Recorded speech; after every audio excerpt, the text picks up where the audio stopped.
তৃণমূল কংগ্রেস কি ফিরে আসবে?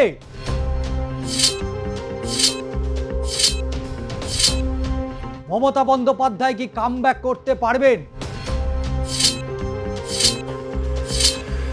তৃণমূল কংগ্রেসের আগামী দিনে ভবিষ্যৎ কি?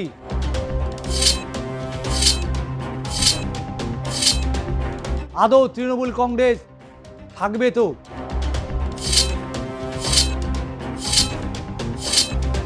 কারণ বাংলা জুড়ে তৃণমূলের যারা একসময় দাপুটের নেতা মন্ত্রী ছিলেন, আজকে তারা বেসুরা হয়েছেন।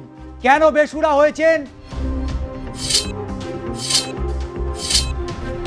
তাদের বিরুদ্ধে সরকার প্রশাসন কি ব্যবস্থা নেবে?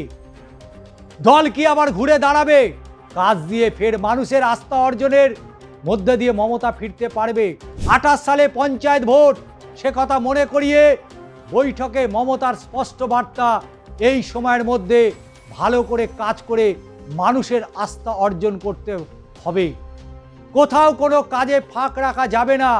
দল আবারও ঘুরে দাঁড়াবে আত্মবিশ্বাসী মমতা। মানুষের আস্থা অর্জন আবারও কি তৃণমূল কংগ্রেস করতে পারবে? তারা কি ক্ষমতায় ফিরতে পারবে? একাধিক প্রশ্ন, কিন্তু উত্তর কম। কেন্দ্র রাজ্যে ডবল ইঞ্জিন বিজেপি সরকার, জেলা পরিষদের শাসন ক্ষমতায় আবার বর্তমান বিরোধী দল তৃণমূলের হাতে।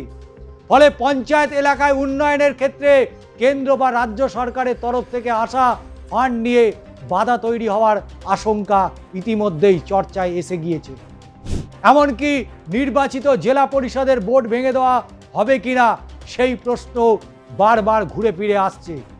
কিন্তু কোনো সরকারি নির্বাচিত কোনো জেলা পরিষদ বোর্ড জোর করে ভেঙে দিতে পারেন না বলে দলের কর্মীদের আশ্বস্ত করতে চেয়েছিলেন মমতা বন্দ্যোপাধ্যায়। কালীঘাটের কার্যালয়ে দলের জেলা পরিষদের নেতৃত্বকে ডেকে বৈঠক করেছিলেন তৃণমূল নেত্রী। তিনি বলেছিলেন যে 28 সালের পঞ্চায়েত ভোট এবং সেই পঞ্চায়েত ভোটকে সামনে রেখেই ভালো করে কাজ করতে হবে। তাহলে কি এতদিন মমতা বন্দ্যোপাধ্যায়, তার সরকার, তার জেলা পরিষদ, পঞ্চায়েত সমিতি ভালোভাবে কাজ করেনি? কেন আজকে এই প্রশ্ন উঠে আসছে মমতা বন্দ্যোপাধ্যায়ের মুখে? মানুষের আস্থা অর্জন কি তৃণমূল সরকার করতে পারেনি? তাই এ কথা তিনি বলছেন। এদিকে রাজ্যের 20 জেলা পরিষদই তৃণমূলের দখলে। তাদের মধ্যে মূলত দক্ষিণবঙ্গের জেলা পরিষদের নেতৃত্বকে এদিন কালীঘাটের বৈঠকে ডেকে মগজ ধোলাই দিয়েছেন মমতা বন্দ্যোপাধ্যায়। ছিলেন দলের সর্বভারতীয় সাধারণ সম্পাদক অভিষেক বন্দ্যোপাধ্যায়ও।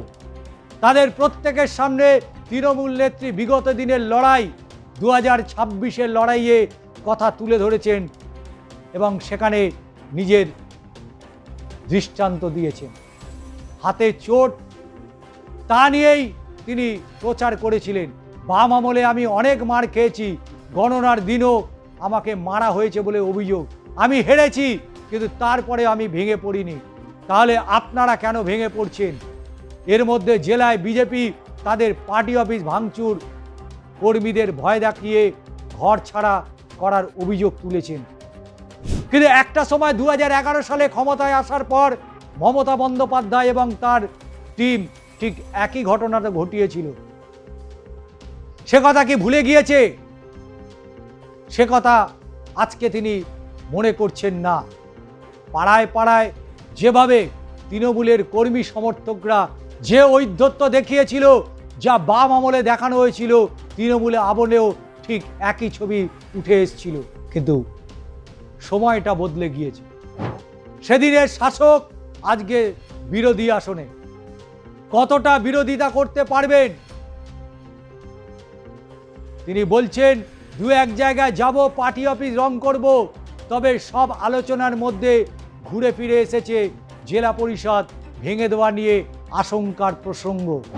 কারণ কেন্দ্র বা রাজ্য সরকার সম্পর্ক রেখে জেলা পরিষদের মাধ্যমে যে কাজগুলো হয়, তাদের মধ্যে অন্যতম সড়ক, বাড়ি বাড়ি পানীয় জল সরবরাহ, আবাস, 100 দিনের কাজের মতো প্রকল্প।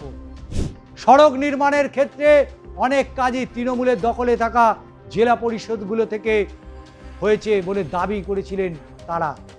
মমতা বলে দেন এরপরেও কোথাও কোনো রকম কাজ বাকি থেকে গিয়েছে কিনা সেটাও কিন্তু খতিয়ে দেখতে হবে। খতিয়ে দেখে মানুষের সঙ্গে মিশে তাদের অভাব অভিযোগ দেখে উন্নত পরিষেবা দিতে হবে। পরের নির্বাচনের আগে মানুষের আস্থা অর্জন করতে হবে। কিন্তু পঞ্চায়েত, পুরসভা সবটাই থাকে শাসকের হাতে। বিগতর ইতিহাস তাই বলছে। অভিষেক বলছে বিগত দিনে মমতার লড়াই এবং লোকসভায় একটি আসন থেকে একসময় 34 আসনের জয়, এমনকি বিধানসভায় 35টি আসন থেকে 200-র বেশি আসন নিয়ে সরকার গড়ার দৃষ্টান্ত তুলে ধরেছিলেন তিনি।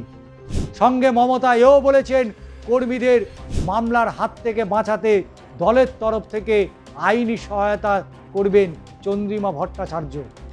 তবে এতদিন দল বদলের প্রসঙ্গ এসেছে মমতার কথায়। অনেকেই তলে তলে বিজেপির সঙ্গে যোগাযোগ রাখছেন বলে উল্লেখ করেছেন মমতা।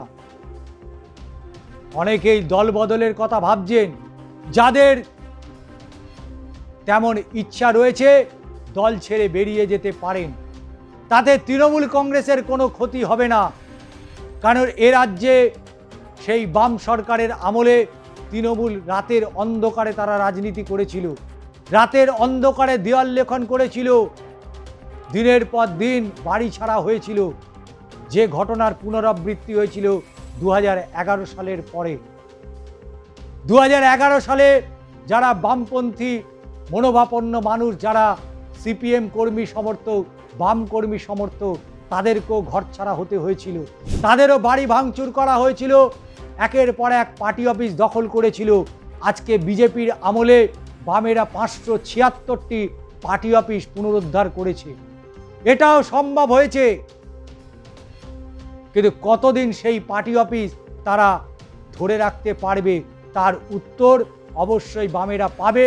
তার জন্য অপেক্ষা করতে হবে, কারণ এ রাজ্যে বামপন্থীদের উত্থান, সারা দেশে বামপন্থীদের উত্থান আদতে ভারতীয় জনতা পার্টির পক্ষে বিপজ্জনক। বিভিন্ন সময় বারবার এ রাজ্যের রাজনৈতিক বিশ্লেষকরা বারবার তাদের প্রসঙ্গের মধ্যে দিয়ে তুলে নিয়ে এসছেন এ কথা। কারণ বামপন্থীরা যদি সক্রিয় হয় তাহলে অবশ্যই বিজেপির কপালে দুশ্চিন্তার ভাঁজ পড়ে।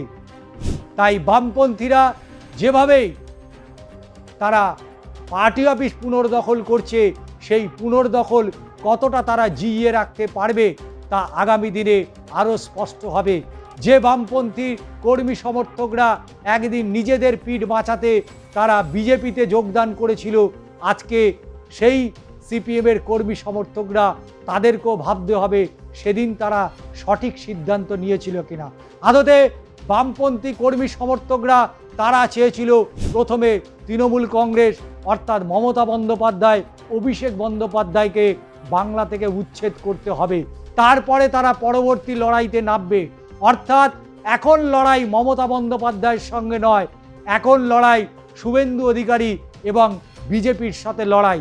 তবে সেই লড়াইয়ে এগিয়ে থাকবে কে, তৃণমূল কংগ্রেস নাকি বামফ্রন্ট, তার উত্তরও অবশ্যই সময় পাওয়া যাবে। 28শে পঞ্চায়েত নির্বাচন, সেই নির্বাচনের আগে কে কতটা তাদের নিজের গড় তৈরি করতে পারে সেটাই এখন সবথেকে বড় চ্যালেঞ্জ আইএসএফ থেকে আলিমুদ্দিন এবং সর্বোপরি তৃণমূল কংগ্রেস।